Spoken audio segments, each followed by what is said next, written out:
Aries, this is Jav. Welcome pa sa ating channel. By the way, Aries, this is your timeless reading. Gamitin ang reading na ito bilang kabayan lamang. Tandaan, Aries, ito po ay general reading.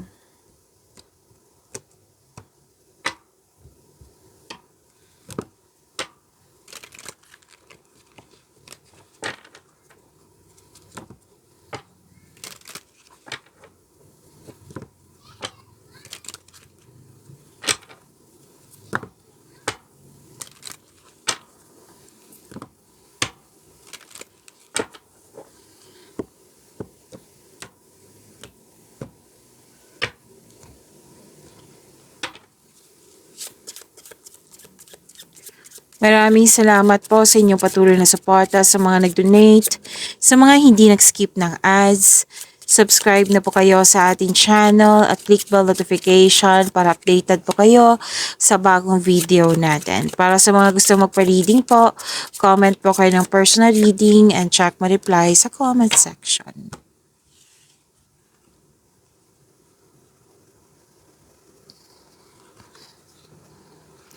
Mas lumawak yung ambisyon nyo sa buhay, nagkaroon ng time for reflection, malakas din yung intuition nyo, may malaman kayong totoong intensyon ng isang tao sa iyo, pwedeng sekreto na mabubulgar, pwede din malaman mo yung taong hindi totoo sa iyo, pwedeng manloko, manloloko. Yan. So, makinig sa inyong intuition kung maaari po.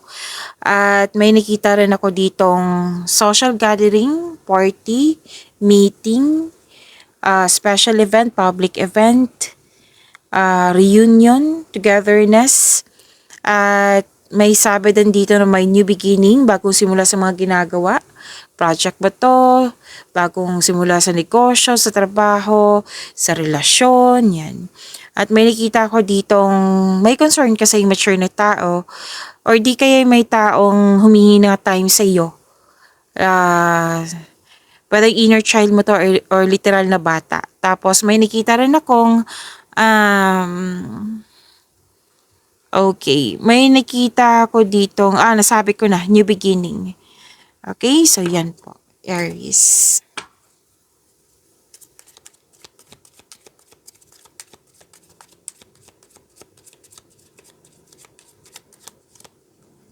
Energy, Aries.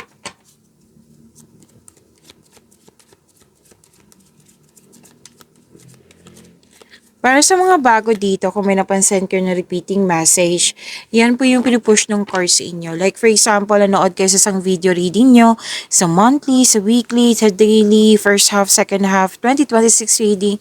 Marami kayong 2026 reading. Napanood nyo na ba?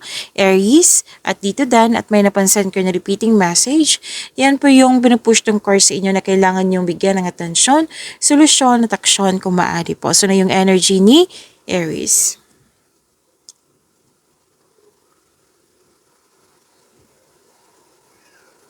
Some of you, your emotional energy is stagnant, pagod, malalim ang iniisip, nagmuni-munim. Pwedeng nire-restrict mo yung sarili mo kasi gusto mong makapag-isip malalim ang iniisip at may alok kasi sa'yo na kailangan pag-isipan ng mabuti, na kailangan may piliin. Kumbaga, pwedeng natagalan ka sa pagpili kasi guarded ka. Ayaw mo magkaroon ng negative outcomes kaya sinisiguro mo talaga, binabalanse mo kung ano to. So don't hesitate too long, okay? Kasi malalim yung iniisip mo Don't hesitate too long. And para mawala itong hesitation na to, fear na nakikita ko or doubt, then gawa ka ng konkretong plano. Yes, kasi makatulong yan, yung konkretong plano. And sinabi din dito na pwedeng stuck ka sa nakaraan, na naapektuhan yung decision making mo sa present. So, you have to let go of this nakaraan. Okay? Kung kailangan ng forgiveness, then do it. So, you have to let go para magkaroon transformation at pagtanggap at makapag-focus ka ng mabuti sa present. Okay? Kasi naapektuhan yung decision making mo nagdahil sa mga nangyari sa nakaraan. So, you have to move forward. Yes, and isipin mo, sabi ng card, isipin mo yung mga taong nagbibigay ng motivation sa iyo, yung inspiration mo sa buhay para ma-motivate po kayo.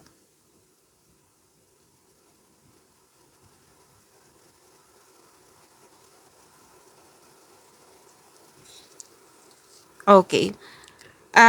Dalawang card kasi nagsabi dito, 'di ba, na may alok na pinag-isipan mo na mabuti. So marami pala 'to. Oo. Opportunities, isa o maraming alok o idea ang darating sa iyo. So kaya maraming iniisip mo. Please expect at the same time kasi marami kang ginagawa. Busy kayo. May exciting opportunities po. Sinasabi dito na may exciting opportunities. May sabi din dito financial stability. Oo, may abundance sa kaperahan yung mga may abundance sa kaperahan mo ngayon. At umiwas sa toxicity. May travel na magaganap or isang bagong tao na darating sa iyong buhay. Wow, may parating na blessings talaga sa iyo na magiging happy ka. At darating na din yung inaantay mong mensahe. Opo, at may mabilisang desisyon dito. So, puro action yung nakikita ko dito. Opo, yung pag-iisip mo na may kasamang aksyon.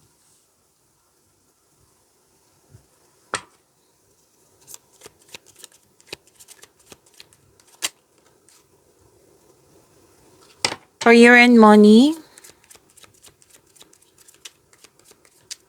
Career and money, Aries.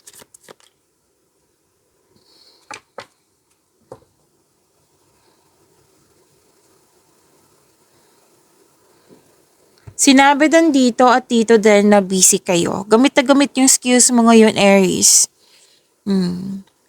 At granted din yung manifestation mo. So may sinabi dito na may parating na blessings at dito din. May parating na blessings. At itong blessings na ito, kailangan kasi ng aksyon. Sinabi ng card mo. So put a clear intention din sa paggawa ng aksyon with clear intention. Okay? Sabi ng iyong card. Para magtagumpay ito. And please know that you are divinely guided. With the divine assistance, all things are possible po. And gamitin niyo po yung inherent skills niyo to create opportunity. Kung may balak ka mag-start ng negosyo ngayon, may go signal dito. Tapos may negotiation dito which is maganda kasi magkakaroon siya ng successful agreement. Yes, yes, may signing of contract din.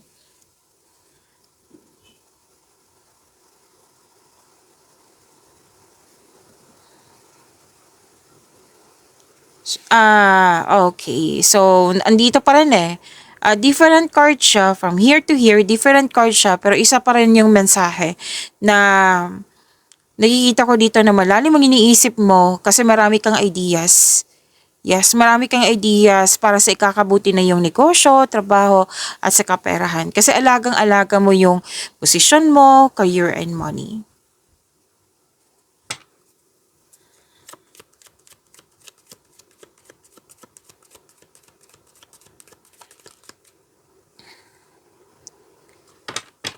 Love life, self-love, partnership, and romance, Aries.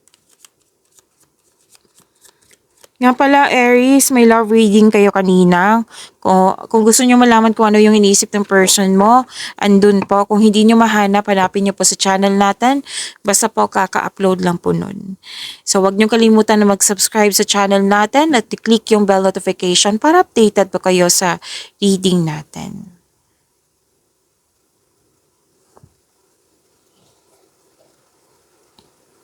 Single ka man may relasyon sa buhay mag-asawa, nakikita ko dito na may disappointment or nalungkot ka or pwedeng naalala mo yung mga nangyari sa nakaraan. Opo, na sinabi ng card dito na kailangan mag-move forward at magkaroon ng healing. So mag-focus kayo sa healing instead of suffering. Pwede din nagfo-focus ka sa kulang, kung ano yung kulang sa iyo. Pwedeng may na-miss kang tao. Yan. So, don't worry. After nito, may new direction po. May new direction na sinasabi dito. Basta po, make change, move forward, para magkaroon ng hope and healing.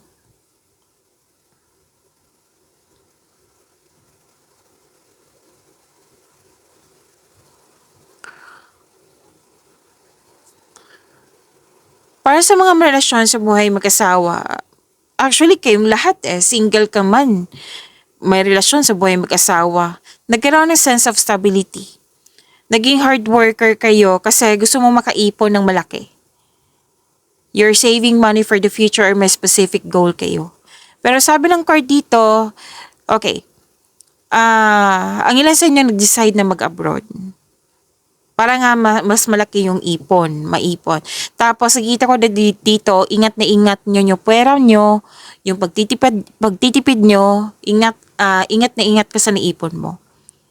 Okay? Alam mo ba, sabi ng card nyo dito, Aries, na yayaman kayo kasi magaling kayong humawak ng pera. Hard worker din kayo. Wag nyo pong kalimutan na ipamper yung sarili mo. Kumbaga, di ba, hard worker, baka overspending na kayo sa trabaho dyan. So, give time for yourself. Pwede ipamper yung sarili mo, bilhan mo ng gamit yung sarili mo, regaluhan mo yung sarili mo. Okay, so yan po. Pag-imani nyo po yung blessings na binigay sa iyo, Aries. See you tomorrow. Maraming salamat po.